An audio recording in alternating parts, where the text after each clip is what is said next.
But wait, I think I have to remind you about the quiz, yeah.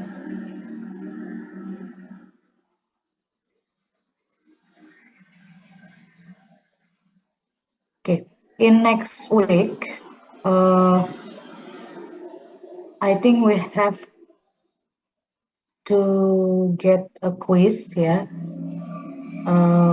for materi model and theory, nursing theory.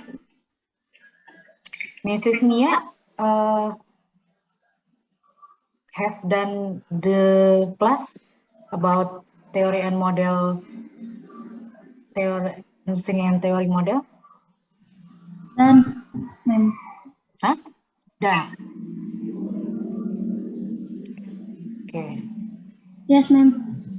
She's done. I will inform you the schedule of quiz, yeah.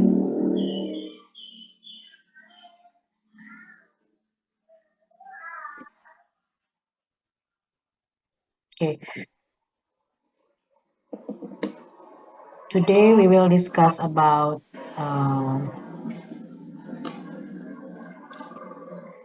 maybe I have to add in community as partner, yeah.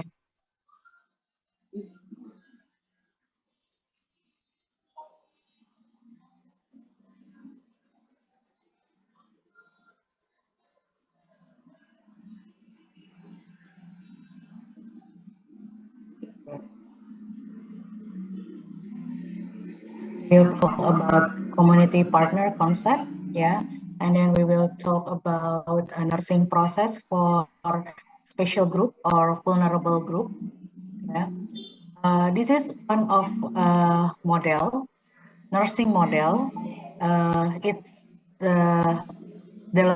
developed by Anderson and McFarland, yeah, and we call it community as partner. If you want to see the book, yeah, the book is so familiar ya, jadi kalian bisa baca di buku. Bukunya juga sangat familiar dan model ini yang benar-benar kita pakai untuk mengkaji ya sejauh ini ya di keperawatan komunitas.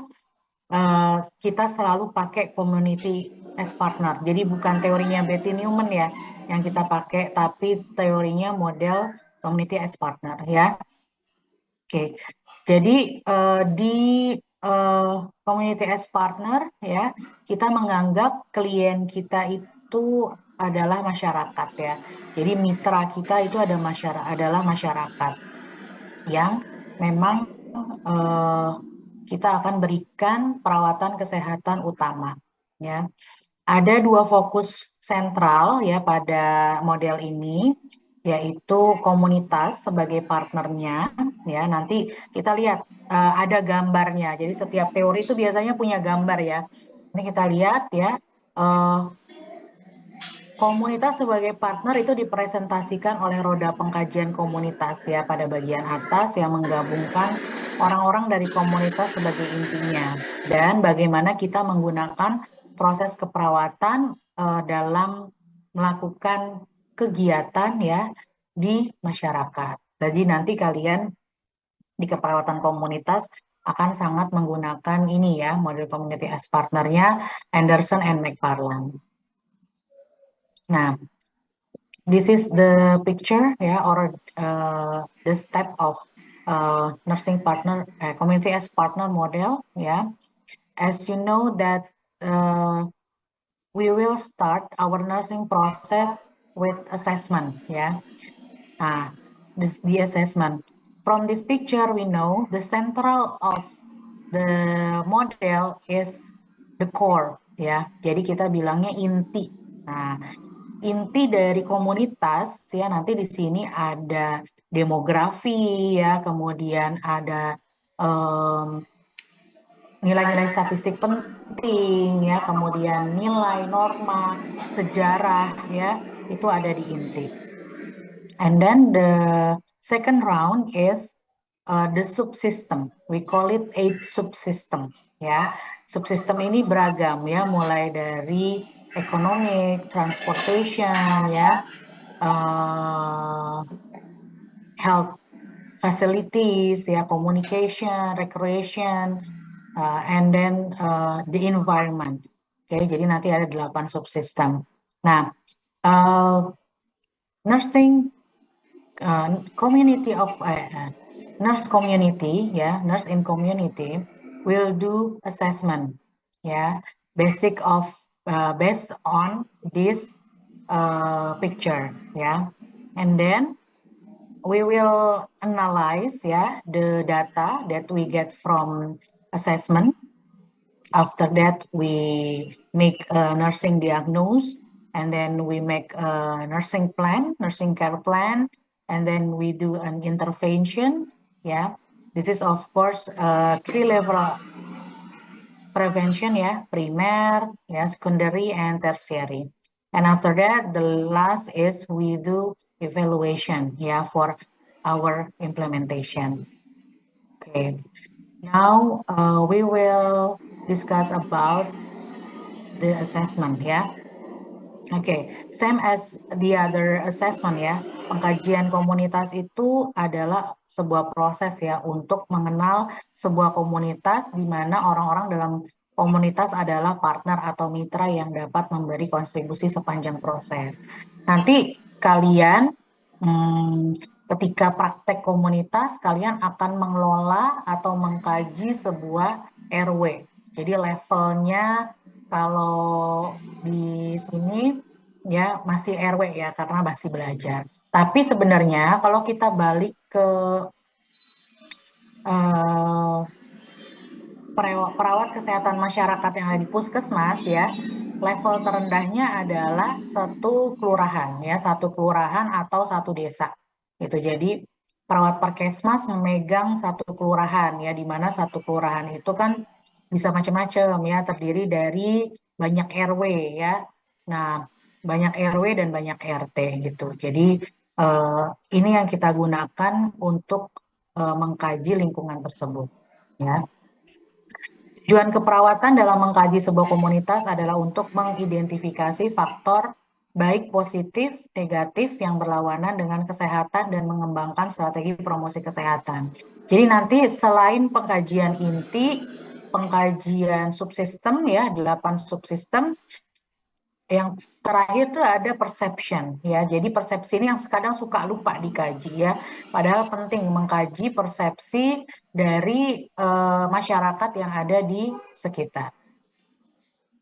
Nah, ini ya yang tadi saya bilang, ya. Jadi from this model, ya, community as partner model, we have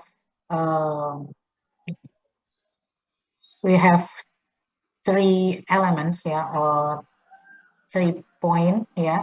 You have to assess the core, ya, subsystem, and then perception, ya. Okay, this is the point of this model, ya. Nah, for core or inti, ya. Nah, means that adalah individu yang membentuk komunitas, ya. Nah, terus apa yang kalian kaji, ya? Your assessment include demographic data, ya, and then value in the community, ya, belief and history in the community, ya. Okay, and then you have to assess with 8 subsystem. Okay.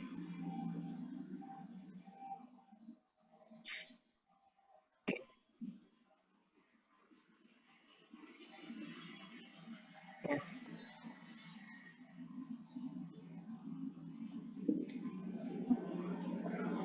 Okay.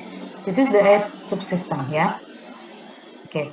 First is environment, yeah, and then education, and then safety and transportation, yeah, political and government, and then health facilities, yeah, and social facilities, and then communication, economic, and recreation, yeah.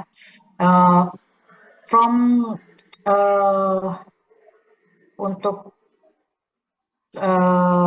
sarjana terapan, ya, kalian harus bisa nih mengembangkan 8 subsistem, ya.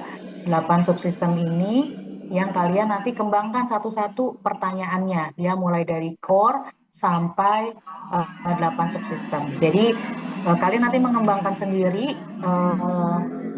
lingkungan fisik, kalian tuh mau kaji apa, ya, berarti harus nanya siapa, ya, terus pertanyaannya apa itu harus dipikirin, gitu ya.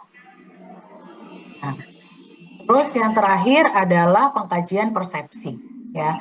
Persepsi ini kalian mengkaji, ya, bagaimana perasaan warga terhadap komunitas, apa yang mereka anggap sebagai kekuatan bagi komunitas, dan bagaimana kelompok remaja, lansia, tokoh agama, tokoh masyarakat itu terhadap komunitas. Ya. Oke. Oke. For community as partner, is there question before we go to special group, ya? Izin bertanya, ya. Izin masuk. Ya, My ya, name Rantis. is Shamsia. Before, I'm so sorry because I don't know why, but I can open my camera karena saya sudah open kameranya, tapi di sini masih gelap ya, memang. Oke. Saya mau tanya tentang 8 subsistem tadi, kan ada yang dikaji, salah satunya ada politik, ya, memang. Ya. Saya mau bertanya apa korelasinya tentang politik dan pemerintahan ini dengan kesehatan komunitas gitu. Terima kasih. Oke, good question ya, Rantis ya. Politics is about policy ya. Okay, it's important that politics it can make the environment is safety or not, ya, gitu. Jadi penting kita mengkaji kondisi politik dan pemerintahan karena yang pertama ini ngomongin kebijakan yang ada di wilayah tersebut, ya. Yang kedua adalah bagaimana seberapa aman wilayah tersebut, ya, karena ada area-area di Indonesia ini yang memang misalnya rawan konflik, ya. Rawan konflik itu kenapa? Pasti karena ada faktor politiknya, ya. Politiknya misalnya pemerintah setempatnya ada, tapi di situ ada orang yang lebih berkuasa, ya. Orang berkuasa itu siapa? Tokoh agama, tokoh masyarakat, ya. Nah, di lingkungan kalian ada nggak yang seperti itu? Misalnya ada orang yang memang sudah tinggal lama di situ dan terpandang, ya, sehingga kalau tidak bisa mempengaruhi orang itu, ya, kita nggak bisa bikin kegiatan atau kita nggak bisa bikin perubahan, gitu ya. Nah, itu yang perlu kita kaji, ya, untuk melihat nanti kalau kita mau melakukan kegiatan, kita harus targetin siapa, ya, sebagai PIC-nya, ya, karena kan kalau tindakan keperawatan itu harus yang di komunitas, ya, itu harus sustainable, harus berkelanjutan, ya. Kalau kalian tidak bisa mengajak orang-orang yang ada di masyarakat itu atau menunjuk PIC-nya, ya, nah ini nanti repot, ya, gitu. Jadi kita pendekatannya biasanya bukan cuma sama pemerintah setempat, tapi juga tokoh-tokoh, ya, tokoh masyarakatnya, tokoh agamanya, gitu, untuk merubah. Dan itu ngomongin politik karena biasanya kalau tokoh-tokoh ini punya basis, ya, punya pendukung. Gitu. Jadi kalau ketuanya sudah bisa kita dekati, bisa kita ajak untuk bermitra, ya pasti anggota-anggota lainnya kan akan ikut, ya, gitu. Oke. Baik, terima kasih, Ma'am. Nah, Ya, jadi penting ya kita mengkaji bagaimana sih kondisi politik di masyarakat itu. Sama kayak masyarakatnya lebih nurut sama siapa sih gitu ya. Karena ada beberapa wilayah yang misalnya wilayah di mana ya? Mungkin saya contoh ya, mungkin saya salah atau kurang tepat. Misalnya di Tanah Abang, di situ ada jagoannya Haji Lulung, misalnya. Ya. Pernah dengar nggak? Belum pernah dengar?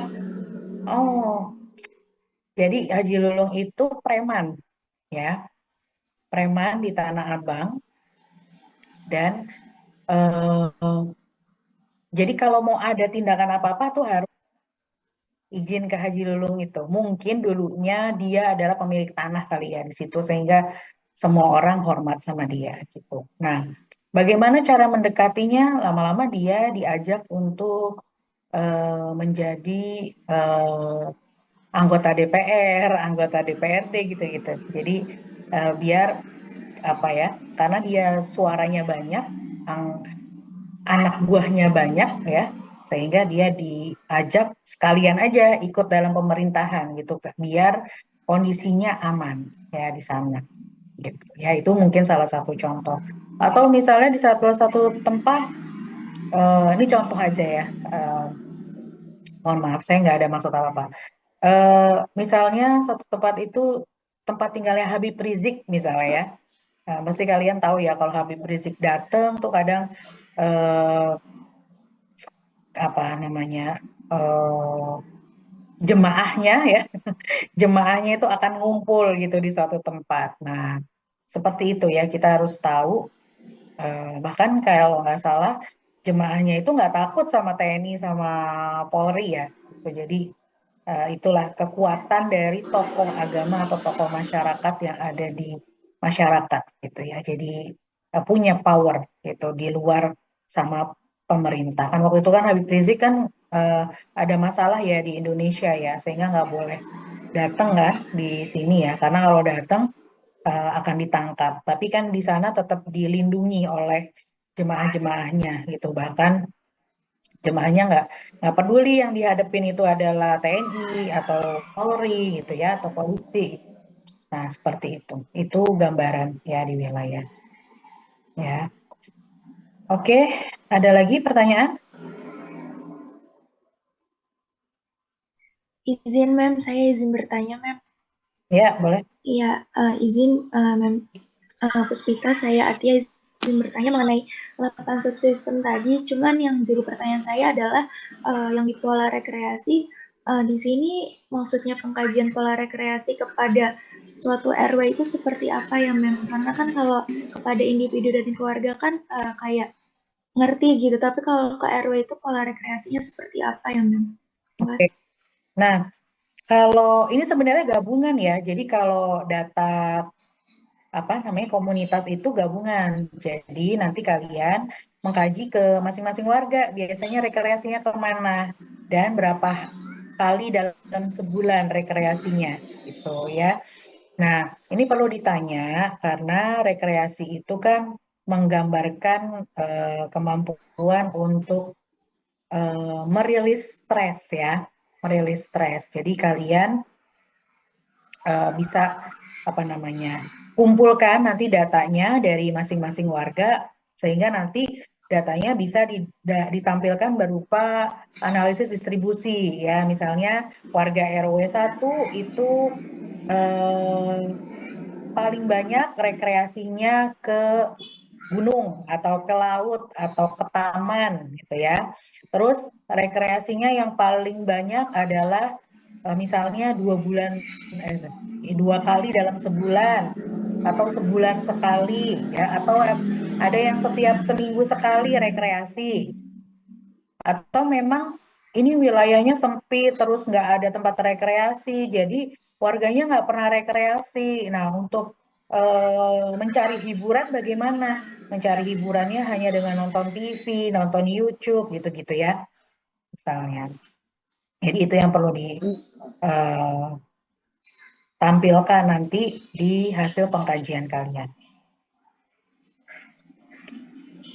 Itu ya Hati ya. Iya, Mem, terima kasih, Mem. Oke. Mem, izin bertanya, Mem. Iya. Ya, saya di sini izin bertanya untuk 8 subsistem tadi itu bisa mengkajinya apakah sebelum turun atau pada saat sudah mau turun gitu. Ya, udah belum turun kemana nih? Ke komunitas. Iya, maksudnya ke komunitas, Mem. Nah, jadi kajinya saat di komunitas ya. Jadi kalian bikin dulu pertanyaannya ya. sudah bikin pertanyaan, punya form pengkajian. Nah, besoknya ke komunitas bagi-bagi tuh berapa kakak yang mau dikaji. Misalnya tadi Rantis dapat 5 kakak, Tia juga dapat 5 kakak. Nah, nanti dari kakak itu dikumpulkan ya semua datanya. Nanti dijadikan data satu RW. Ya. Nah, kayak yang sekarang profesi itu dia pakai data total sampling, jadi 400 kakak, satu anak mungkin mengkaji 8 sampai 9 kakak ya, mungkin ada yang 10 kakak juga mungkin ya, gitu. Jadi kalau udah total sampling ya, kalian datang ke 5 rumah, 10 rumah gitu ya, untuk mengkaji hal yang sama. Ya, nanti datanya disajikannya gitu ya, sesuai dengan 8 sistem ini. Ya, oke. Itu ya. Jadi saat saat apa namanya? Saat turun ya, saat pengkajian.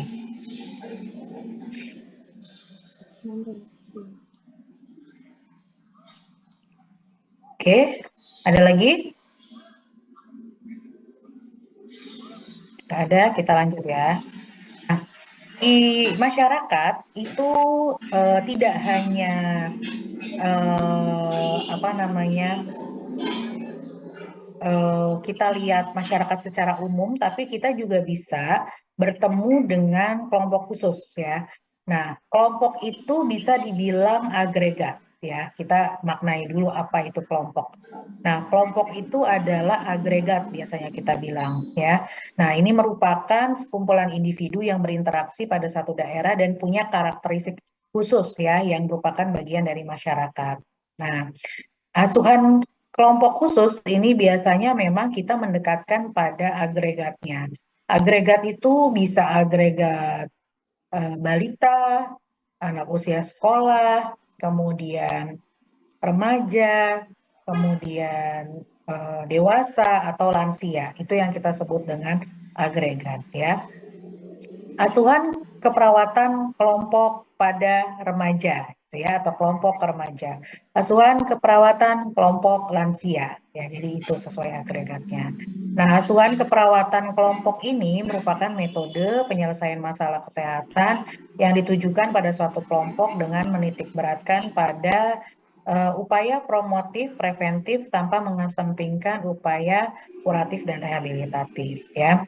Sasaran asuhan kelompok ini adalah kelompok masyarakat khusus ya yang berisiko terhadap munculnya masalah kesehatan ya yang terikat ataupun tidak terikat dalam satu institusi. Jadi kalau yang terikat dalam satu institusi itu biasanya yang ada di panti ya. Ya, jadi ada di suatu wilayah ya. Sasaran asuhan kelompok itu yang tidak terikat institusi antara lain kelompok balita, kelompok ibu hamil, kelompok usia lanjut, atau kelompok penderita penyakit tertentu. Ya, misalnya ada kelompok kusta, ya, nah, kelompok penderita penyakit kusta atau kelompok penderita penyakit TBC, ya, itu disebut dengan kelompok penderita penyakit tertentu. Nah, kemudian kelompok masyarakat. Nah, kelompok masyarakat ini khusus ya terikat dalam suatu institusi, misalnya ya, kemudian di tempat kerja, ya, kemudian di pesantren, panti asuhan, panti lansia, rumah tahanan ya, bahkan lapas ya atau lembaga pemasyarakatan. Nah, itu untuk kelompok khusus ya. Bedanya dengan kelompok rentan ya, ntar kita lihat ya.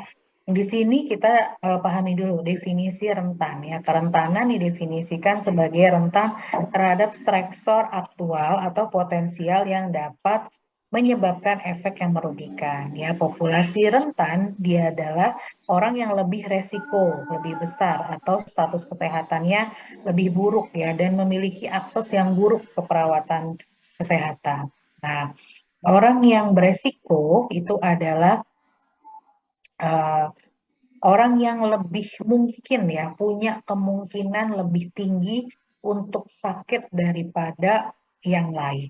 Nah, beberapa individu ini lebih mungkin ya daripada yang lain untuk mengembangkan masalah kesehatan ya, dan orang-orang tersebut dikategorikan lebih rentan dari orang lain. Oke. Nah, kelompok populasi rentan ini ya lebih mungkin mengembangkan masalah kesehatan ya. Karena apa? Karena ada faktor paparan resikonya ya dan memiliki hasil yang lebih buruk. Nah, populasi ini bisa mengalami resiko kumulatif dan sangat sensitif terhadap dampak tersebut. Nah, resiko yang membuat yang tadi ya, paparan resiko itu bisa dari mana aja? Bisa dari lingkungan. Ya, misalnya dia tinggal di wilayah yang banyak timbangnya, ya. Atau dia eh, adalah pekerja ya yang di tempat kerjanya itu menggunakan chat ya, di mana chat itu misalnya tinggi kandungan zatnya ya. Terus juga melamin yang ditambahkan ke persediaan susu ya itu juga beresiko tuh ya pada kelompok balita. Nah, bahaya sosial ya misalnya kelompok ini beresiko untuk mengalami kejahatan, mengalami kekerasan. Nah, kalau perilaku pribadi biasanya kelompok ini beresiko karena pola makannya tidak baik, terus juga olahraganya juga tidak baik, atau ada perilaku merokok. Terus juga ada resiko itu asalnya dari susunan biologis atau genetik ya. Misalnya karena ada kelainan bawaan atau status kekebalan tubuh yang terganggu. Nah, ini adalah contoh ya orang-orang yang dibilang rentan ya berdasarkan buku Stanhope dan Lancaster ya. Kalau tadi kan kita bilang kelompok khusus itu adalah kelompok sesuai agregat ya, kelompok balita, kelompok remaja, nah kelompok lansia gitu ya.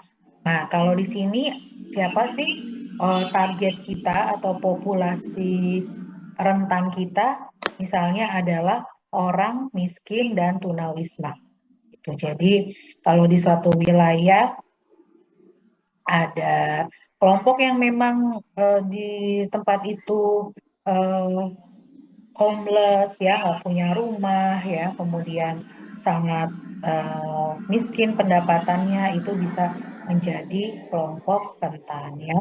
Kemudian orang dengan kebutuhan khusus ya, misalnya eh, teman-teman yang mengalami disabilitas ya itu juga kita bilang kelompok rentan. Nah, kalau kelompok itu adalah kelompok khusus, tapi kalau remajanya dengan kehamilan ya itu menjadi kelompok rentan ya. Karena ada faktor yang membuat dia lebih beresiko ya mengalami penyakit. Nah, kemudian pekerja migran atau pendatang, individu dengan mental health ya ini termasuk kelompok rentan.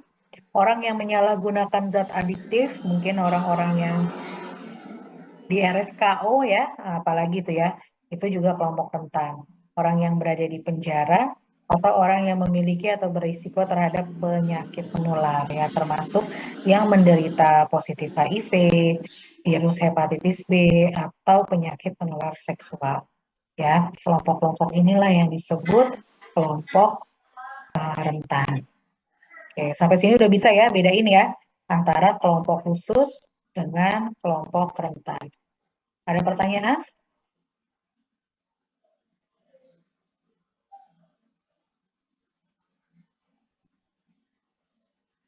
Oke, kalau enggak kita lanjut.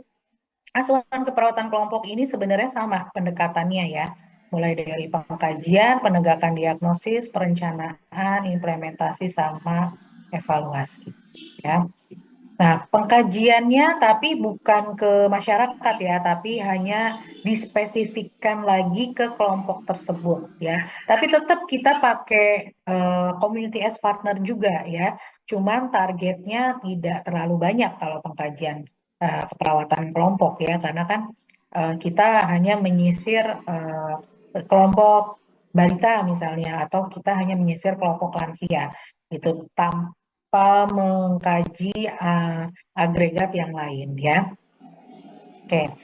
Tujuannya kita pengkajian kelompok adalah mengidentifikasi kebutuhan kelompok, mengklarifikasi kekuatan dan sumber-sumber yang ada di komunitas atau di kelompok, mengidentifikasi kekuatan, ini sama ya, apa ya, salah.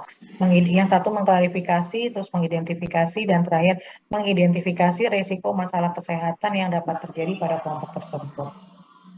Nah, metode pengumpulan datanya kalau di komunitas sama ya, kita wawancara ya dengan informan ya, atau ini biasanya kalau kalian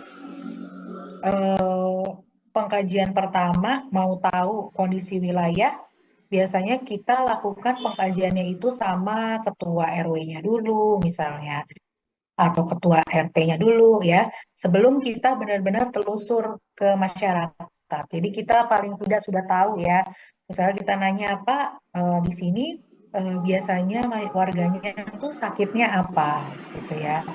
Nah, baru nanti kita buktikan dengan data ya, apa sih penyakit yang terbanyak.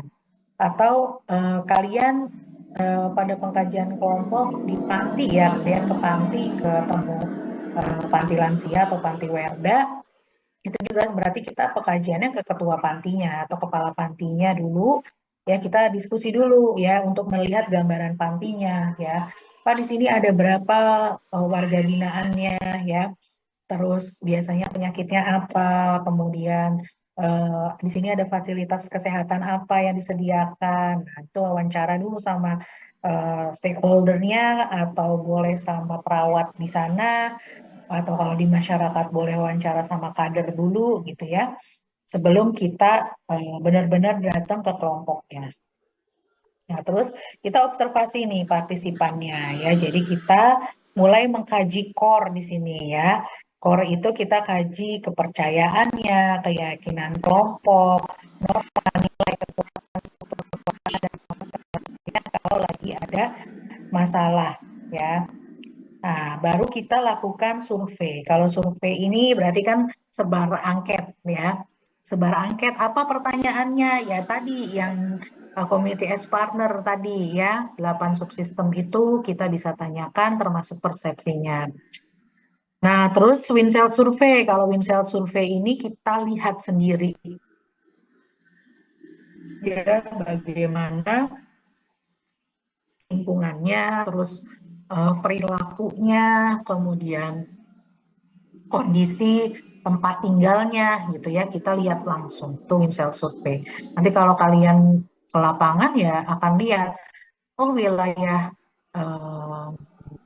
kelompok remaja ini yang tinggal di RW 1 ternyata adalah wilayah yang padat penduduk, kemudian kurang masuk sinar matahari karena rumahnya rapet-rapet ya, jalannya ada di gang-gang sempit gitu ya.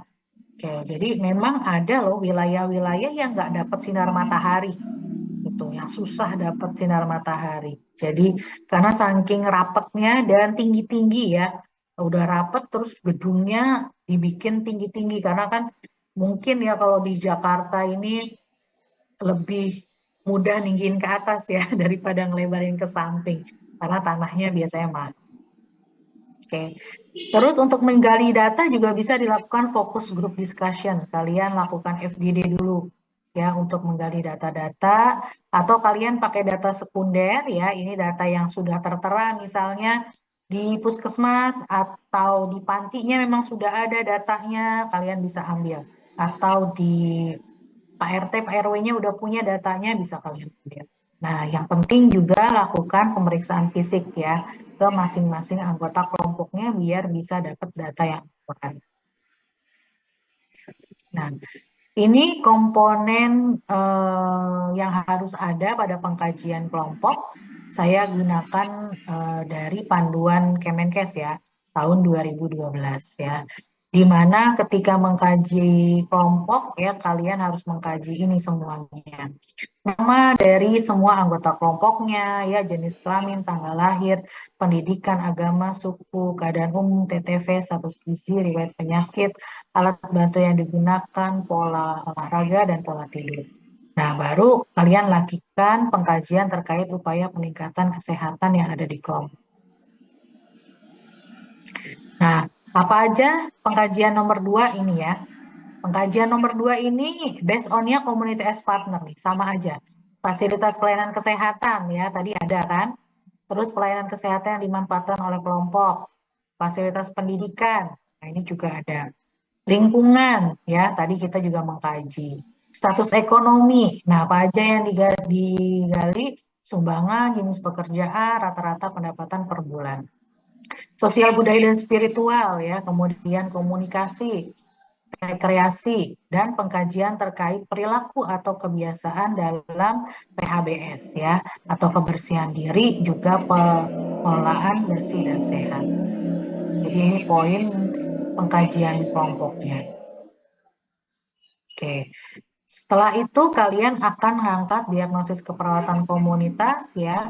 Ini juga berdasarkan Kongres Nasional IPKKI ya. Yang terbaru untuk diagnosis keperawatan komunitas dituliskan masalah tanpa menyebutkan penyebab atau etiologinya.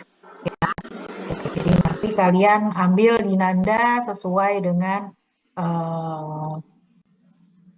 apa namanya, masalah kesehatan, masalah keperawatannya, misalnya diagnosisnya gangguan pemeliharaan kesehatan, ya hanya itu, tapi harus disebutkan kelompoknya apa, ya. Jadi gangguan pemeliharaan kesehatan pada kelompok remaja di wilayah RW 1 Jatiwarna, contohnya gitu ya. Jadi dilengkapin. Walaupun tidak ada etiologinya. Kalau etiologi kan kita ngomongin berhubungan dengan ya. Nah, kalau di keperawatan komunitas tidak perlu lagi pakai berhubungan dengan ya. Nah, kalau di komunitas bagaimana cara menentukan prioritas? Ini di kelompok ya. Di kelompok gimana cara menentukan prioritas masalah? Kita harus mempertimbangkan ini kesadaran masyarakatnya akan masalah, motivasi masyarakat untuk menyelesaikan masalah, kemampuan perawat dalam mempengaruhi penyelesaian masalah, keterbatasan ahli terkait penyelesaian masalah, beratnya konsekuensi jika masalah tidak diselesaikan, dan mempercepat penyelesaian masalah dengan resolusi yang dapat dicapai. Nah, perencanaannya nanti kalian tetap gunakan SDKI, SLKI, sama SIKI ya. Oke, jadi pengkajian datanya bisa dikembangkan sendiri dengan teorinya community as partner, kemudian diagnosisnya kalian pakai SDKI, terus hasil yang terukur kalian pakai SLKI, ini pasti di perencanaan ya. Terus juga intervensinya kita sesuaikan berdasarkan SIKI. Nah, di keperawatan kelompok ada 4 poin yang kalian harus terapkan ya. Yang pertama, implementasinya harus berupa promosi kesehatan ya. Promosi kesehatan itu kalian bisa nanti lakukan pendidikan atau penyuluhan sesuai kelompok. Dan harus ada proses kelompok nih ya. Proses kelompok ini tujuannya untuk memotivasi ya, atau membimbing kelompok atau peer group. Jadi harus ada proses kelompoknya ya, kegiatan bersama dengan kelompoknya. Terus pemberdayaan masyarakat, kalian memantau kegiatan kader kesehatan ya, bagaimana kader kesehatan bisa memfasilitasi kelompok yang ada di masyarakat. Nah, terakhir kemitraan. Kemitraan sebagai perawat kita melakukan negosiasi, kerjasama ya, dalam melaksanakan implementasi. Oke. Selanjutnya evaluasi. Kalau evaluasi ini dilaksanakan pada waktu pelaksanaan program yang bertujuan memperbaiki pelaksanaan program dan kemungkinan temuan utama berupa masalah-masalah dalam pelaksanaan program, dan evaluasi sumatif ya. Evaluasi dilaksanakan pada saat program sudah selesai yang bertujuan untuk menilai hasil pelaksanaan program dan temuan utama berupa capaian apa saja dari pelaksanaan program. Nah, ini kriteria untuk penilaian dalam evaluasinya ada relevansi, keefektifan, efisiensi, hasil, dampak, dan keberlanjutan. Oke. Nah, ini sebenarnya adalah tugas yang saya berikan untuk pertemuan selanjutnya ya di RPS ya. Saya ambil pakai buku ini. Jadi kan udah dibagi ya kelompoknya ya masing-masing ya. Sudah Ibu. Ya. Nanti kalian pertemuan selanjutnya adalah presentasi ini ya. Presentasi untuk mengambil contoh masing-masing ya. Askep ya. Udah ditentuin belum askepnya apa aja? Izin Ibu sudah ada di dalam file yang Ibu kirim yang kelompok itu pembagian kelompok. Ya, oke. Nanti saya akan kirimkan itunya ya, format pengkajian kelompoknya ya, yang berupa Word ya. Jadi nanti kalian bisa kembangkan kasus dari situ, atau kalian mau ngambil contoh dari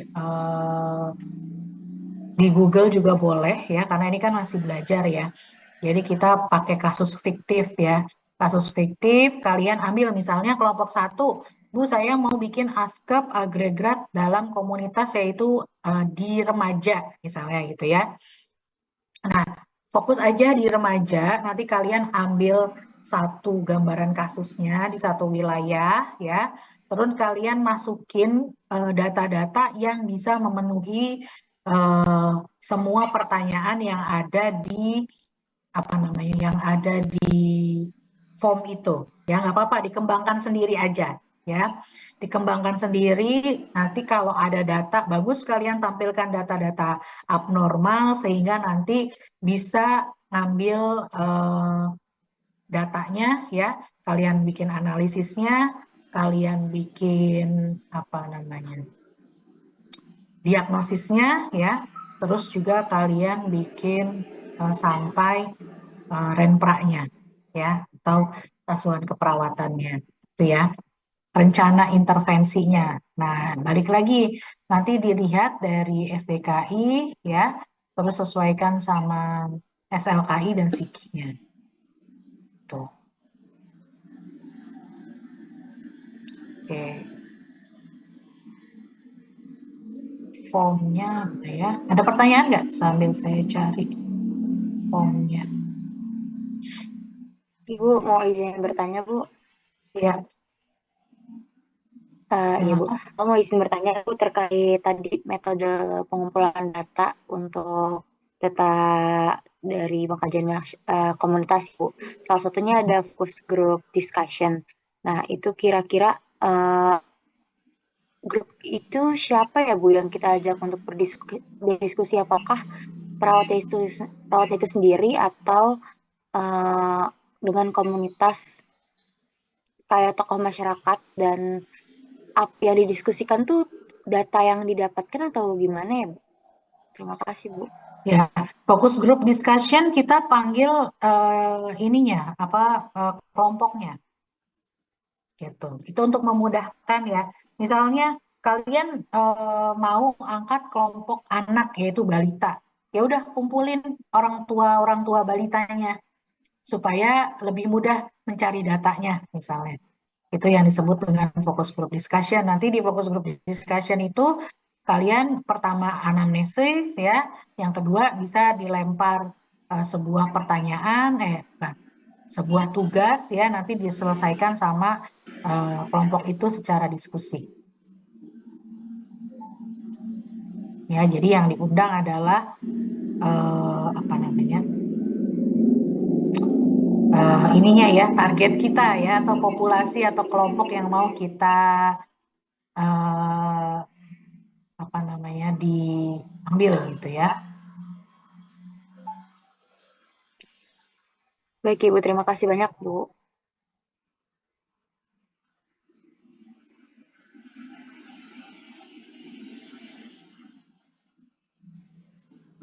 Ada lagi?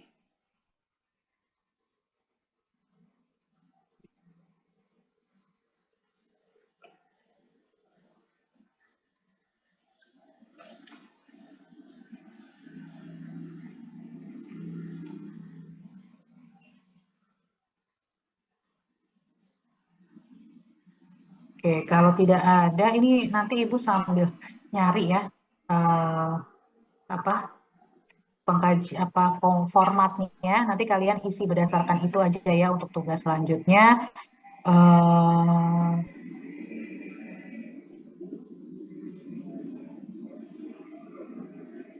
Ibu juga harus rapat nih. Mohon maaf. Jadi nanti kalian lanjutkan dengan ini aja ya, pembuatan penugasan masing-masing kelompok karena berarti presentasinya minggu depan ya sama Bu siapa? Butin ya, Sama terus sama Bumi ya. ya Ibu benar, Butin dan Bumi ya. Tanggal 23.